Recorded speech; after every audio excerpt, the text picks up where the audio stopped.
Knocking on me garage doors, asking for help this week are Damien, who is to car sales technique what icebergs were to the Titanic, and Carl, who wants a tasty little motor to boost his street cred for less than £4 grand. Plus, in our workshop, 2 cars for the price of one very dodgy one.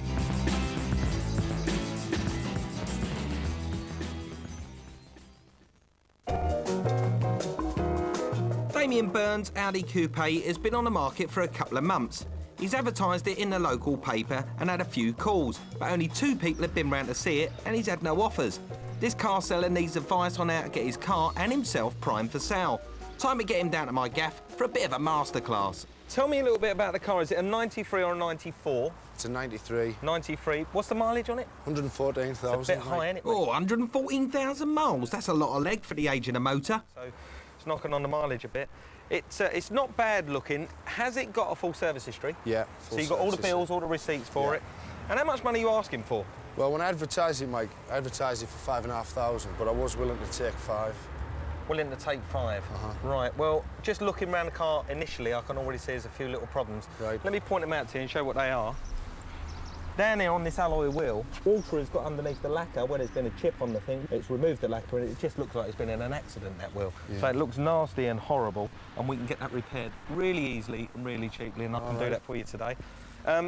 You got an enemy, mate? Somebody taking pops at you? No, just a small stone chip. It was in when I bought the car. That, believe it or not, most people would be on the back foot because they'd turn up and they'd say, I've got to replace the window screen. Right. Well, I can get that repaired for you today. You've obviously got a big aftermarket, big loud exhaust because it's blowing like a good one. It's got a hole in the exhaust, Damien. Has it? Yeah, it's got a puff in the exhaust. Fixing an exhaust can be expensive. Damien might have to revise his asking price. But when you get down to here, bumper. Yeah. Bumper's hanging off. Yeah. And it looks, on first impressions, that the car's had a bit of a whack. But believe it or not, Damien, £7. So how much it is? £7 for a bracket there, screw it back on, bumper comes back up, sits nicely, no excuses.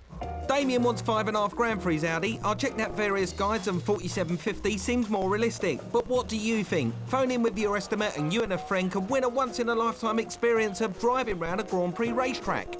Just imagine, if you will, that I'm a prospective purchaser come round to buy your car. You've probably done your telephone sales job all right because I'm here, I'm at your door, so that bit's all right. Now you need to meet me at the door in the right way and get me out to your car as quickly and efficiently as possible. Hello, mate, how you doing? Come to see the motor? Oh, yeah, no problem. Let's have a look. First of all, here's your first trick. When you answer the door, you say, which one are you? Why do you say which one are you? Because you're giving the impression that there's somebody else on their way round. Can you tell me a little bit about it? Yeah, I've had it 3 years. It's been a great car till I've never had any problems with it.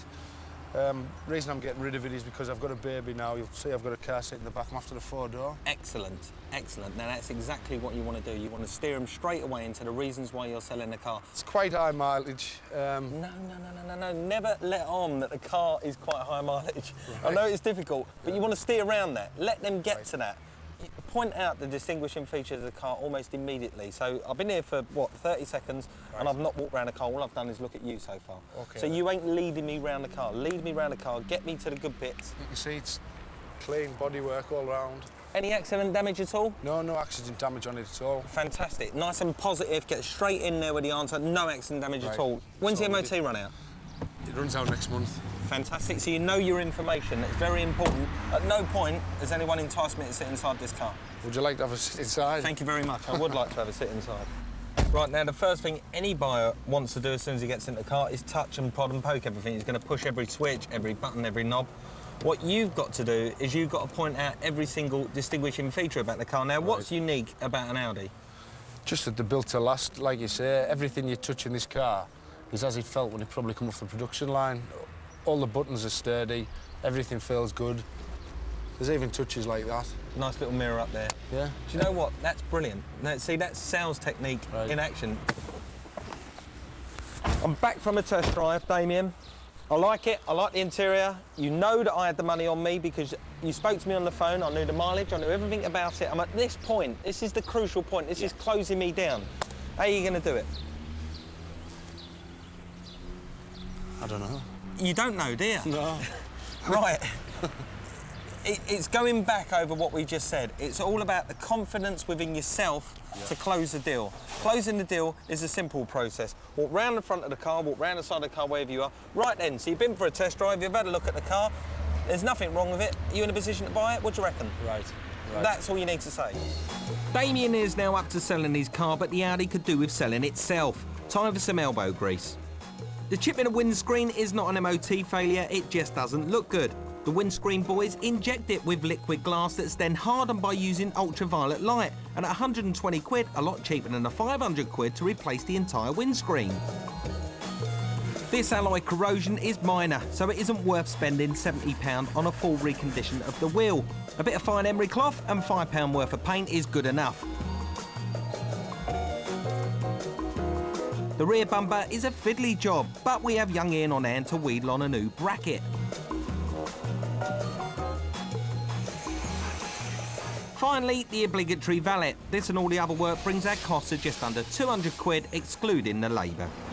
Now, Damien wanted £5 for this motor, and although we've had it cleaned, we've done the windscreen, we've tidied up the wheels, I still think he's being a bit too unrealistic. I think it's more like 4,750. Let's see what Damien thinks. Ta-da! Fantastic. What we've done is we've eliminated the need for somebody to turn up your house and try and negotiate money off the car. We've tidied up the alloy wheel, we've fixed the bumper, a little bit of spit and polish, a little bit of elbow grease, and look what you can do to a car. Yeah. How much are you going to ask for it now? I would take 5, but really I'm wanting the 5.5. You are? Yeah. If you don't mind, ask for £5 or near offer and be prepared to take maybe 47.50. How do you feel about that? Is that going to be too much of a kick for you? A little bit, but... It's the only way you're going to get this car shifted properly and quickly. Yeah. You might be lucky, now we've done the work to it, you might get you £5 for it. Yeah. Gonna give it a go? I'll give it a go, yeah. Good luck. Cheers, Mike. See you later. Well, I've done my best, but can Damien flog the car for the price that he wants? What do you think Damien will pocket for his Audi? Phone in with your estimate before the end of the show, and you and a friend could be winning a track day out courtesy of Auto Trader.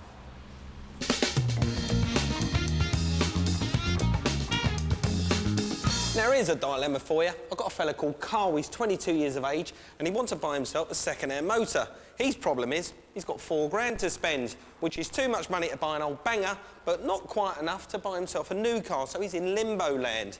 What he wants is something that's powerful, stylish, economical, but it doesn't depreciate a lot. And I've got a couple of cars that'll do the job for him. I've got a Peugeot 306 XT. I've also got a little Mini Cooper, which is very nice, but my gambit, my car of choice, is a Renault Megane Coupe. The problem is with this car, it's done a high mileage. Let's go and meet him. All right, mate, listen, you found the first car. Yeah. 96 on a P, Peugeot 306 XT, 5-door, bit of a family car, but it may do the job. I like the way that it cuts in. Yeah, everyone does says all that. Quite tidy inside, sporty seats, they hug you in all the right places, these ones. What are they like through the gears, like the first, second, third? It's not going to, you know, break any land speed records, unfortunately, but they are good. One thing to look out for, when they converted them for right-hand drive for the UK roads, they have to reroute the clutch cable in an awkward position. In fact, they can snap. It's the right kind of size I'm looking for. And I like metallic paint too, so yeah, I'd say it is. Right, we'll jump out. Yep. Do you want to have a look at something else? Yeah, I wouldn't mind, yeah. OK, how about something a bit more Michael Caine? Okay. A Mini. Would you ever consider going for a Mini, eh? Look at this. The car that made, really, the 60s famous. You said you don't want a car that depreciates a lot. Yeah. This car plateaus. It depreciates, plateaus, depreciate, plateaus. Yeah. And at the moment, it's on a plateau. So I'll have to be straight and honest, I can't see myself driving a Mini. Carl, it's lovely. There's nothing wrong with it. It's a proper little car. Imagine this. Smoking round that Liverpool town centre, looking cool. You'll be noticed in a Mini. I always think so anyway. For the wrong reasons, maybe. What do you mean for the wrong reason? You really can't see yourself in one of these? Nah.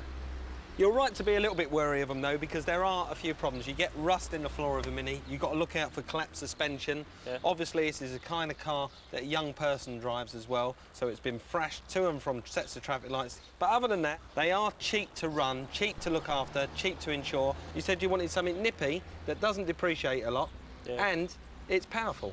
This is all three of those things. Just wrong chassis, I think. Not very good at this, then, am I? Right then, Carl.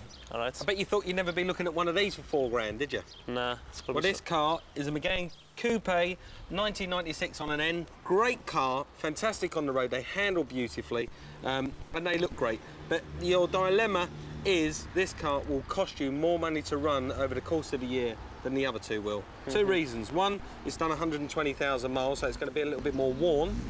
And two, you bought it cheap in the first place. It will depreciate at a greater rate than the other two because of its high mileage, and you'll have to sell it cheap when you do come around to selling it, hopefully in a year's time. You do get persistent oil leaks. They do have trouble starting from art, and sometimes the remote control can sometimes go wrong. Yeah, I think it's going to be the Mini, let's go. Which one would it be? It's going to be the Coupe. It will be the McGann. So you want to give it a drive? Yeah, I do. It's getting hot, thinking when they pop, my name drop. Ain't gonna rock the spot. They got see you with my team top, rap charts the pop. What you saying ain't mine, so it doesn't mean it. Right, so Carl, you were chomping at the bit to get into this car. Now you're in it. What's your first impressions? It's instantly sporty. I feel as if you know, I'm in control. I'm driving the car's not driving me. It's like an extension. It just feels, it's great. When I do something, it reacts, you know, straight away. I like it. And what about the kudos you think a car like this will bring to you? I mean, will it change your attitude towards certain It's just things? going to give you more confidence, you know, when you're out and about with your mates and picking people up, you know, just driving about, sunshine, shades on, music blasting, good stuff. What do you think you should be looking out for? Checking your brakes, noises in the, you know, the compartments if it's a rattling about. I'd look for smoke, I think, at the back, you know, thick wads of black smoke coming out. What about if somebody sits next to you and goes, like your car, Carl, blimey, you got this cheap. It's done 120,000 miles. It's an old knacker. It's going to be finished soon. How will you address that? If you're driving the car and you know, it's driving well, it sounds nice, there's no problems with it, then it doesn't really matter how far it's going to come. You could come off the fork with no miles and, you know, it's got major problems underneath the bonnet. You never know. That's dead right. Well, Mike, I must say that some of your choices were better than others. But after taking this baby on a test drive, I think I can see myself sitting in one in the future. Definitely. Well, good luck. I'm glad I've been some help, and I hope you get the car that you're looking for. Cheers. Carl was so convinced the McGann was the car for him that he went out and bought one as soon as he could. Well done, mate. Good choice. If you're also looking to buy a used car, then go to 4car.co.uk for the largest selection of classified car ads in the country. In part 2, I'll be showing you how not to get ripped off. And what do you think Damien will get for his Audi? Give us a call and you and a friend could win a track day out.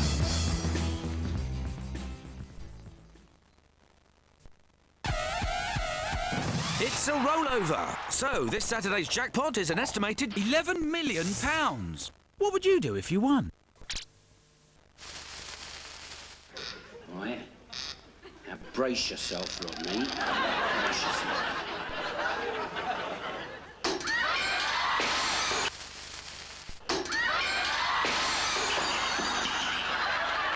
Only Fools and Horses on UK Gold. Right, young lady, scenario A, I require a well-equipped hatchback. That's easy, sir. A new Citroen Saxo 1.1 Desire, just 6740. Scenario B, my needs are bigger. A new Luxara 1.4 LX, just 8995 with air conditioning. Scenario C, my wife said triplets. A Zara Picasso 1.6 SX with air conditioning, only 11980. These prices are guaranteed until the 30th of September. Scenario X, I run away with the circus and need something for the llamas. I've had the privilege and saved pounds on my motor insurance.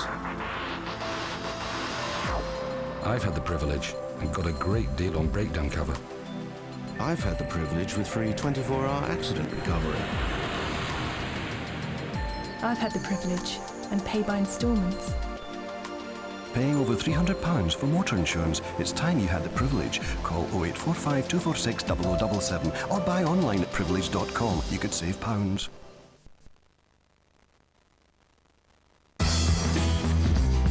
Earlier, I asked you what you thought Damien would get for his Audi. If you're right, you could win a track day out for 2. The lines are open for another 10 minutes. And that's not all. Log on to 4car.co.uk and find out how to win a nearly new Golf. Now, fancy 2 cars for the price of 1? What's wrong with this picture? Perhaps you need a bit of a clue. Do you know what it is yet? Yep, you've guessed it. 2 cars for the price of 1, what's known in the trade as a cut and shut. 2 or more of the best bits are written off cars, welded together by some unscrupulous trader, and then sold on as a normal car. Now, with this car, it's easy to spot, but with most cut and shuts, that's not always the case. Take a look at this. At first glance, this Volvo looks fine, but it wouldn't stand a chance in a crash. That's because it's 2 accident-damaged cars stuck together. These RAC pictures show real cut and shuts being crashed at 30 miles an hour and crumpling at the joins, because grafting 2 cars together weakens the body's basic structure. So, could you tell if your car was the offspring of 2 mashed motors? Well, I got a couple of potential customers having a gander around the stock. In a minute, I'm going to let them have a good look round this Volvo to see if they can tell me what's wrong with it. But before I let them off the leash, I'm going to show you exactly what to look out for.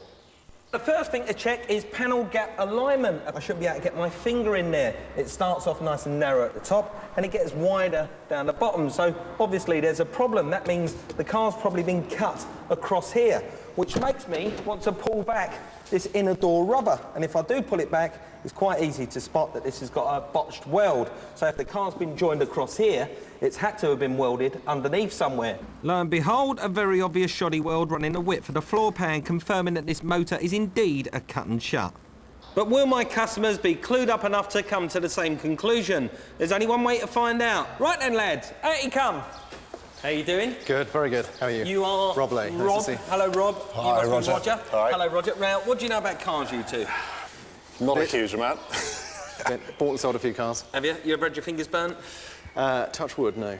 Not Good, yet. good. Not yet. How about you? Greasy fingernails? Yeah, I haven't bought so many as Rob, but, you know, I have had to walk away a couple of times. Right, well, thank God you might not buy one this afternoon, because I have got this beautiful Volvo 440 for you to come and have a look at. Have you like to step this way, gentlemen? With flat cap, of course. With flat cap, on the back yes. shelf. Yep. There could be something wrong with this car. There might not be. Right. And I'm going to leave it up to you to find out. That's Okay, why I no problem. stuck it up on this ramp so Thank you can you. have a good look round underneath. Yep. All right, and lads, Yep. dig in. Fantastic. Help yourself. Mike. Thank you very much. Right, now, while these two give the car a once-over, I'm going to take on the role of the kind of dodgy car salesman who might knowingly sell a cut and shut on, just to make things a little bit more realistic. Sure. Paperwork's in my filing cabinet, lads. It's one Vicar owner from New. Good-looking car, isn't it? Super, absolutely But gorgeous. Anything that sticks out to you straight away? What do you think? The first thing I've seen, I haven't been looking at much detail, it looks like some sort of respray, just a little bit of running there on the paint, which suggests there's been some sort of respraying of that panel, at least. I think somebody may have run a little bit of paint down it. It looks like nail varnish, actually. I mean, none of the panels seem to line up, and there's been a bash on the side there. So, yeah, that's where the vicar's wife kept leaning her bike up against it. So there's a choice of transport then at the vicarage? Yes, yeah. yes. Full marks to Rob and Roger for spotting the accident repair and respray. A big clue that this car is not as tidy as it first seems. If you put your finger under here, you can see that this is completely out with this here. It's not really any different to that side. I mean, it's more or less the same. It is, because I can't get my finger under there, whereas I can get my whole finger under there. You're dead right, Rob. The panel gaps on this car are all over the place, and you two must surely be building up a picture of what's wrong with this motor by now. What does it look like around the door frames? Any evidence of spraying or welding or anything that you wouldn't expect? Believable. No, that looks okay this side. Looks all right this side. It's all right.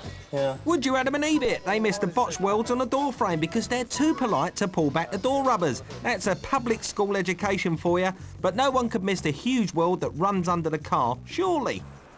How's it looking there, Roger?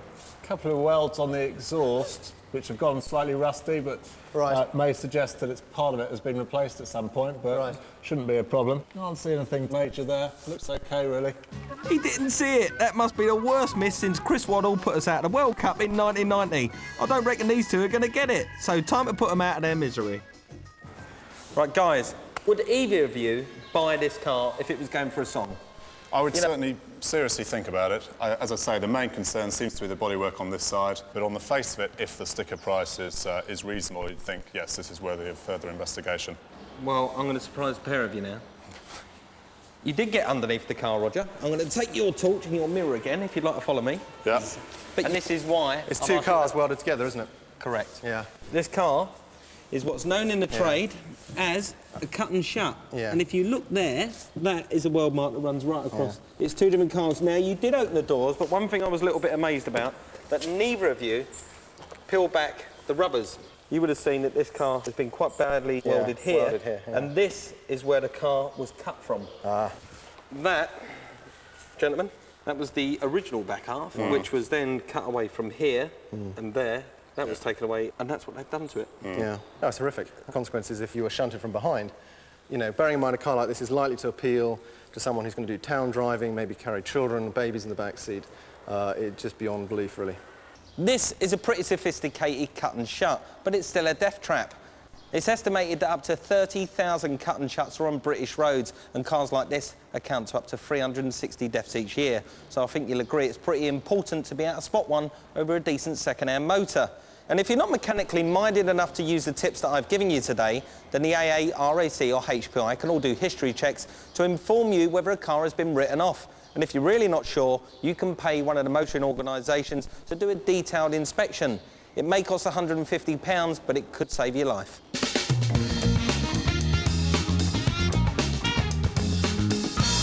If you correctly estimate the sale price of Damien's Audi, you and a friend could be testing your driving skills on a Grand Prix circuit. You've got 3 minutes to phone in. Off to Cumbria now, and Damien is waiting for someone to come and view his car. I got wind of this and decided to give him a call. You're right. All right, mate, yeah. Now listen, I understand that you've had some interest in your car. Yeah. This afternoon, I think you've got somebody coming round who's got a part exchange, is that correct? That's what's happening, yeah. Well, now it all comes down to your sales technique when he gets there. That's right. Right, get him very, very excited about your car before you even start to talk about a part exchange. But what's important is to turn the emphasis onto the car that you're selling and not the car that you're taking in part exchange. You're doing him a favour by taking his car in. You'd rather have somebody standing on your doorstep with cash in their hand. That's right. So of course, yeah. Here's your chance to shine. Cheers, pal. Get it sold. The potential buyer arrives in a BMW that Damien has already taken a shine to and is thinking of taking in part exchange. Well, here goes. Damien gets Mark straight over to the car. So as you can see, it's looking nice. Remote locking and alarm. Just have a good look round, Mark. MOT, just got it MOT'd yesterday. Another 12 months, aye. 12 months. Alloys are sound. New spare wheel, it even has an alloy spare wheel, eh? The viewing's off to a flying start. Damien's full of positive information. That's been valeted. I get it valeted about every 3 months there. Only reason I'm getting rid of it, Mark, is because I've just had a baby. We've struggled on with her, putting it in a car seat. You can see car seat in the back here. And I just need a 4-door, pal, eh? Simple as that. It's been a great motor. I've never had a bit of bother with it. Mirrors, windows, roof, everything. And it works spot on, eh? It's multi-locking and all. Face-off stereo. Just after... Wicked. Damien's sales technique hasn't faltered once, but Mark's not giving away much. Damien has to keep on selling. So I'll let you have a spin in a minute, but as you see, it's driving really well there. Everything about it's spot on. Solid, like it feels solid to drive these, eh? Nice cars. Right, now to get Mark into the driver's seat. Do you want to have a spin yourself? Yeah, might as well. Time to crank up the pressure and bring in some outside interest. There's another lad interested in seeing it. Yeah. He's on about seeing it on Monday at work. So just so you know, Mark, you know what I mean? Because what it is... Good lad, Damien. Now bring in the part exchange. If I take yours part X, you've no advertising to do, you've no tyre kickers coming round. You're missing all that out, you know what I mean? He's a changed man. I must admit, my ideal thing would be somebody come with all the cash. Yeah. But we'll have a look at yours and I'll see, we'll see if we can sort something out. So there you go, pal. Nice motor. Like it, eh? I do, aye. Decision time. Does Mark want the Audi, and can Damien close the deal? Well, you know the score. I was looking for 5.5. Yeah. You're looking for 2.7. I'll get the exhaust sorted. Damien had a quote to fix the exhaust. It's going to cost 300 quid, but well worth it if it ensures a sale. I know, about 2.5 cash. And yours? Yeah. So you happy with that? No problem. All right, we're going to check on it? Yeah. All right, pal? Yeah, deal, man. Nice doing business with you. Lovely. The deal's done. The next day, Mark is back with Damien's new car and the cash. Damien takes 2.5 grand and Mark's BMW 316 as payment. This means Damien sold his car for the equivalent of 5,200 quid. Very well done, mate. So, Damien's sale price was 5,200 quid. Is that what you estimated? Check out the website after the show to see if you've won a track day out for two at Donington Park. At the garage next week on Deals on Wheels, I've got to jumpstart the sale of an old classic. The brakes are non-existent, they're not even working. The steering's loose, Ingrid's horse is blowing. That's next Friday at the same time, 8 o'clock. And you can't keep a good salesman down because Mike Brewer is next here on 4 as well, along with his driven mates, putting 3 new off-roaders through their paces.